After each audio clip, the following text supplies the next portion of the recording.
I'm Todd Whitelock. We were at legendary Power Station Studios. This is where I began my career as a assistant engineer. There's a great wealth of gear now that is at a very high resolution, higher than what we were recording in the 90s, of course.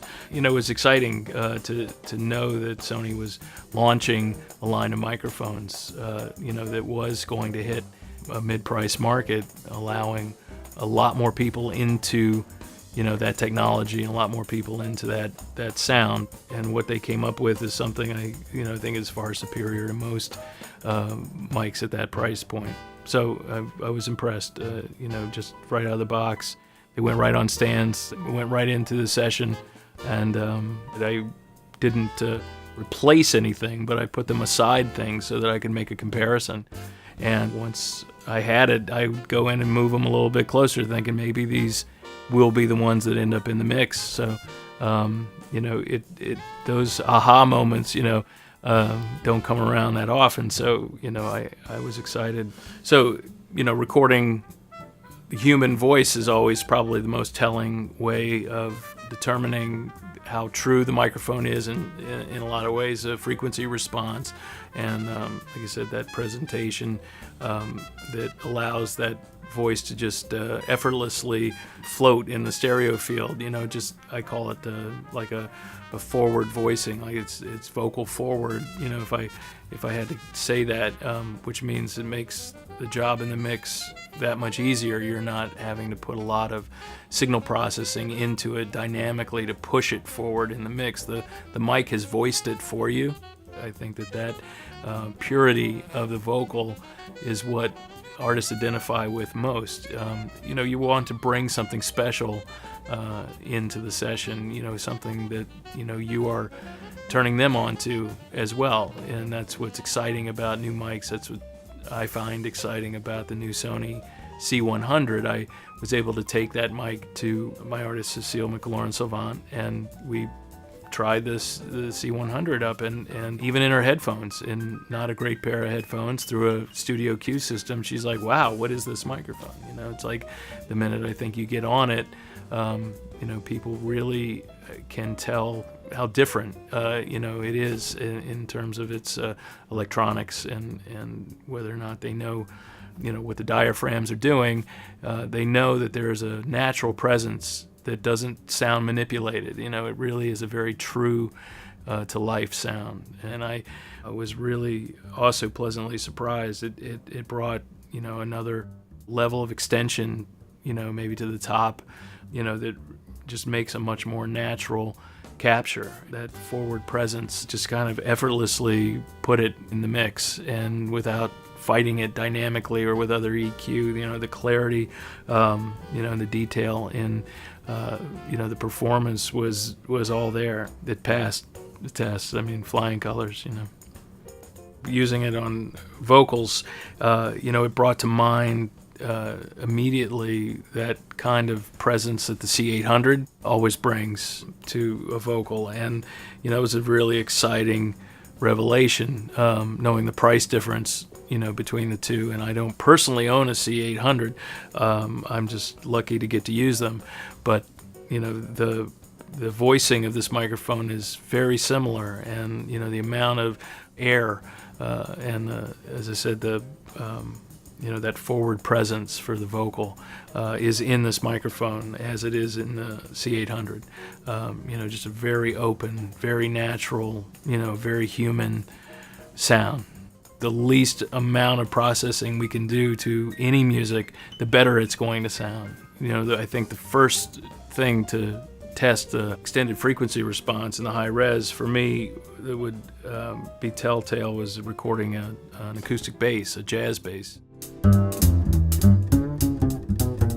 Because there are a lot of mics that will just, cut off, at a certain frequency. So I really wanted to hear the range of this microphone. So I was really, really happy once I had placed this on the double bass, because it gave me the extension and detail that came with the fingering, and it also really gave a beautiful bloom to the bottom end of the bass. Sometimes when you're recording, some microphones will thud, the proximity effect of it, or just the frequency as it's, when some capsules just knock and they, sound dark at certain low frequencies, and this one doesn't. They're very open bottom end as well. Getting a hold of the Sony mics, I was able to do a record for Mac Avenue artist Herlin Riley. He's a fantastic band leader and drummer who came from the Wynton Marsalis and Jazz Lincoln Center Orchestra. I was excited to be able to make his solo record for him after having made a lot of records with him as a sideman. So, to make it a little extra special, I did want to, bring in some new technology, and, hearing the high-res mics on this ensemble, didn't disappoint. I actually made it a point to put all Sony mics up on that session, and I did reach for the Sony, and I think I had the ECM100 in, the Omnis in as drum room mics, or drum wides, I called it. And I did find that they were enhancing, the overall picture of the kit in a way that, allowed full stereo spectrum, even if I needed to localize, some of the toms and the snare, that the room itself, just allowed the drums to speak very naturally, in the mix.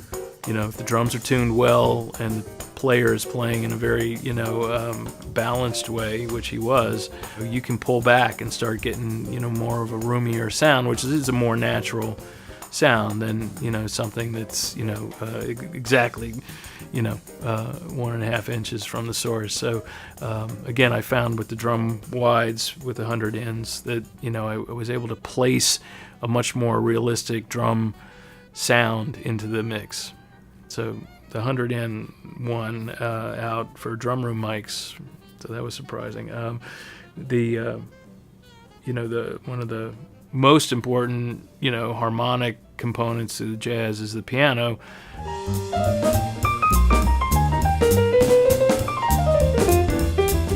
I have, a favorite German mic that I've, put in the piano normally, and I tried the Sonys in there this time, and I wanted to see, really what the comparison was first. And the cardioid pattern here on the 100U allowed a much more focused tonality to the soundboard than the other German microphone. I found that it brought a real vitality in the string sound of the piano, which I didn't used to get.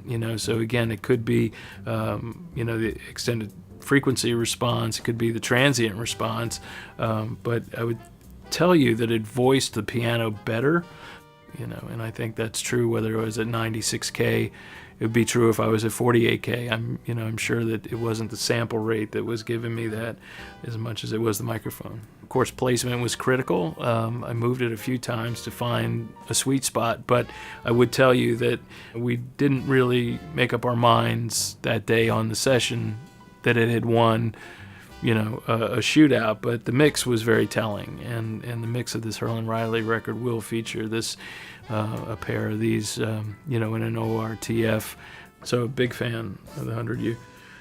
The trumpet, that is a crazy instrument to capture. That range and really the SPL, out of the bell is, something that most microphones can't hold up to. And the C100 really did. I have to tell you, of course I patted it down as everyone should, and I used a windscreen on it as everyone should, because you don't want any water from the instrument to hit a capsule or do anything like that. But that's a normal, hang. That there's nothing different about that. But it absolutely handled the SPL without breaking up.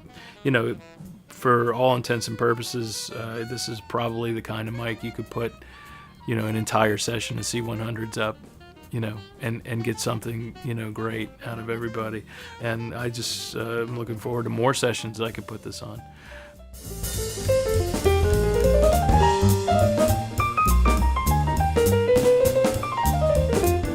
once you pick the perfect mic for people, you really start seeing sparks fly. You know, people are excited that you've captured their sound and or brought them a sound, you know, that they haven't had before. So I think that that's part of what you know, the engineer's role is the conduit, you know, for that kind of energy, and you know, that sense of excitement when it starts building is what makes the music so great. And that's when, you know, it's still something I would pay you know, to be in the chair for those moments. And you know, a lot of that happened on the Herlin Riley session. You know, once everybody is really happy with what they're hearing in their headphones, then they're able to really, you know, express themselves and play, you know, in ways that even, you know, surprise them. So, you know, that moment of the spark is why I still find,